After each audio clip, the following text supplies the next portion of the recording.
to Z Mysteries. Book number 6. The Falcon's Feathers by Ron Roy. Chapter 1. Dink stepped on a branch. It broke with a loud snap. "Geez, Dink, you sound like an elephant," Josh said. "We have to be quiet." "Josh Pinto, where are you taking us?" Ruth Rose demanded. "I'm all scratches. Why didn't you tell us we'd be walking through pricker bushes?" The kids were deep in the woods, not far from the horse trails. The bushes were thick under the tall trees. Josh grinned at his friends. "It's a surprise," he said. "Trust me, you'll love it." "Well, I don't love all these mosquitoes," Dink muttered. Ruth Rose sat on a log and scratched a bite on her ankle. "I'm not going any farther until you spill the beans," she said. "Me neither," Dink said. He plopped down next to Ruth Rose. "Out with it, Josh. Why'd you drag us into this jungle?" "And what's with the binoculars?" Ruth Rose asked. "Okay, I'll tell you." Josh squeezed between them on the log and pulled a piece of paper from his pocket. He spread it out across his knees. It was a drawing of a bird. It had dark feathers, a curved beak, and black markings under the eyes. "What is it?" asked Dink. "An eagle?" Josh shook his head. "No, it's a peregrine falcon. They were almost extinct, but now there's a family in Green Lawn." Dink was impressed. "Did you draw this?" Josh nodded. "Yup, I found a nest with 3 babies. I've been watching them for a couple of weeks now." "And you're just telling us today?" Ruth Rose said. "Thanks for sharing, Josh." Josh folded the drawing and stuck it in his pocket. "Falcons don't like to be disturbed," he said. "I was waiting to tell you when the babies were older." Dink looked over their heads at the cheese. "So where's the nest?" he asked. Josh stood up. "We're almost there," he said. The kids picked their way through the undergrowth. Between the branches, Dink could see glimpses of the Indian River. A minute later, Josh stopped. "It's right over there," he whispered. "The tall tree in the clearing." "All I see are leaves," Ruth Rose said. Josh pointed about halfway up the tree. "See that brown stuff right over the dead branch?" "I see it," Ruth Rose cried. "Me too," Dink said. "How did you climb up there?" "I didn't," said Josh. "If you disturb the nest, the parents might abandon the babies." Josh pointed to a white birch tree at the edge of the clearing. "I climbed that tree and look over with my binoculars." "Can we climb up and take a look?" Ruth Rose asked. "Sure," Josh said. "Only we have to be quiet. I don't want to scare them." The birch tree was perfect for climbing. The smooth limbs made a natural ladder. Dink and Ruth Rose followed Josh up to a thick branch. Josh chained his binoculars on the other tree.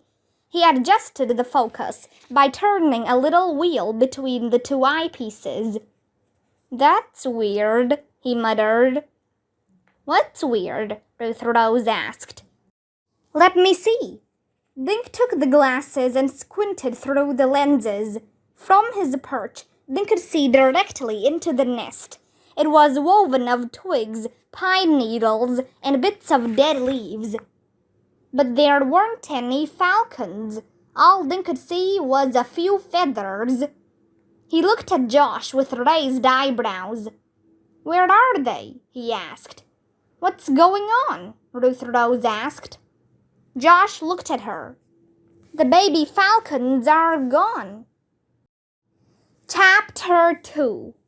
"Maybe they flew away," Ruth Rose suggested.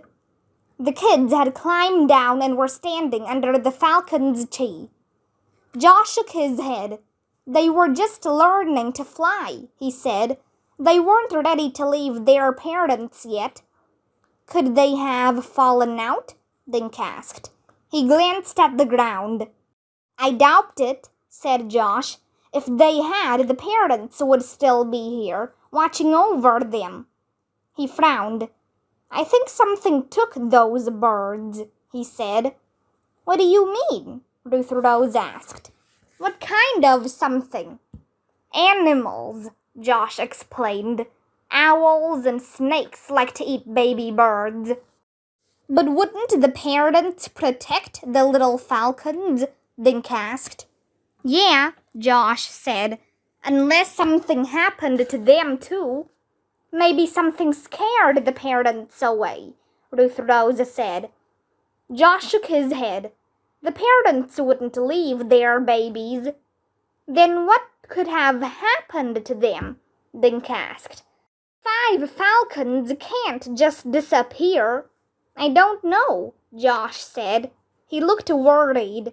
Come on, let's get out of here. I want to report this. Report it to who? Ruth Rose asked. She and Dink followed Josh back toward the path. I'm not sure, but we can ask Mrs. Wong, said Josh. She knows a lot about animals. 20 minutes later, the kids walked into 30 feet, Mrs. Wong's pet shop. She was cleaning a large goldfish tank. Hi, kids, Mrs. Wong said. What's up? I was just about to close for the day. Josh explained about the missing falcons. They were there yesterday, he said, but today they're gone. Mrs. Wong wiped her hands on her jeans. That does seem odd, she said. Peregrines are an endangered species, Josh said. Should I report this to someone? That's a good idea, Josh, said Mrs. Wong. She went over to her desk and pulled open a drawer. Here you go, she said, handing Josh a card. That's the number for the Department of Environmental Protection, the DEP for short. They have an office over at the fire station. Thanks, Mrs. Wong, Josh said. May I use your phone? Josh dialed the number while Mrs. Wong went back to cleaning the goldfish tank. Dink and Ruth Rose listened as Josh explained about the nest and the missing falcons. He thanked whomever he was speaking with and hung up. Someone is gonna go out there and take a look, he told Dink and Ruth Rose. But the guy I talked to said an owl probably got the babies. Ruth Rose shuddered. Those poor falcons. The kids thanked Mrs. Wong and left the store. Outside, it was starting to get dark. Ruth Rose, Josh, and Dink crossed Main Street and cut through Center Park. A family of ducks was swimming in the pond. When the parents noticed the humans, they quacked loudly to their babies. The ducklings quickly swam over to their mother and father. Josh stopped walking. I don't think an owl could have taken those baby falcons. You don't? Dink asked. Josh shook his head. Mother and father falcons are fierce. They wouldn't let an owl within 10 feet of their nest. Could a snake climb that high? Ruth Rose asked. Josh smirked. Yeah, a human snake. What do you mean? Dink asked. You think a person stole the falcons? Josh nodded. But who would do something like that? Ruth Rose asked. I don't know, Josh said, but we're going to find out. Chapter 3.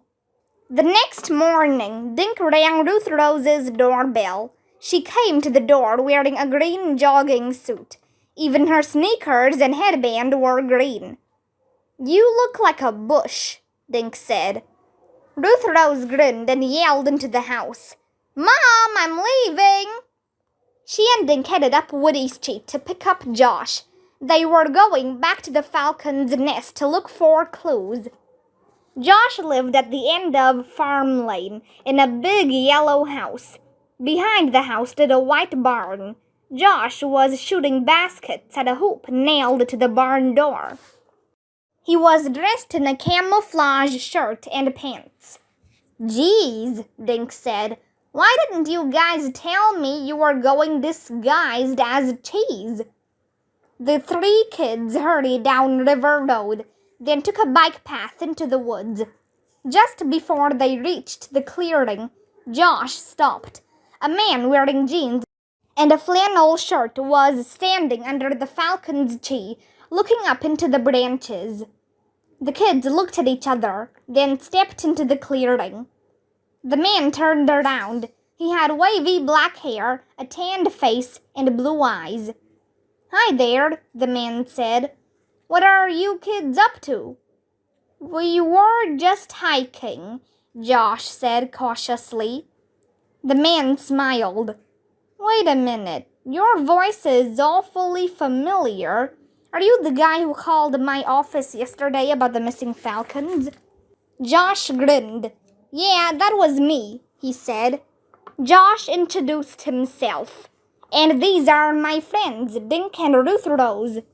Very nice to meet you, the man said. My name's Kurt. Look, guys, I know you want to help, but the best thing you can do is to stay away from here. The adult falcons won't come back if they see or smell you kids. But we came back to look for clues, Josh said. I thought a person might have taken the falcons. Kurt looked surprised. A person? Well, it's possible, I suppose, but I doubt it. I've been over this whole area, and I didn't find a single clue, human or otherwise. The kids followed Kurt as he walked away from the tree. The DEP appreciates your phone call, Kurt said, but leave the rest to us. I have a feeling we'll wrap this up soon. At the trail, Kurt turned right. Thanks again, he said. He waved and began jogging down the path. The kids headed down the trail in the other direction. Suddenly, Josh stopped. Listen, he said. What? Ruth Rose said. I heard something. Josh knelt next to a patch of tangled weeds. Slowly, he parted the stalks with his fingers. A brown bird was hunched in the weeds. It had a sharp beak and shiny black eyes. It's a young peregrine falcon, Josh said. He must be from the nest. The bird was trembling. It opened its beak and made cack-cack-cack noises at Josh. Its shiny eyes never left Josh's face. The poor thing looks scared, Ruth Rose said. Josh took off his t-shirt and carefully draped it over the bird. He won't be so scared if he can't see us, Josh explained. He held the bundle against his chest. What should we do with it? Dink asked. We can't leave him here, Josh said. Something will eat him. Let's take him to Mrs. Wong, Ruth Rose said. The kids hurried down the path.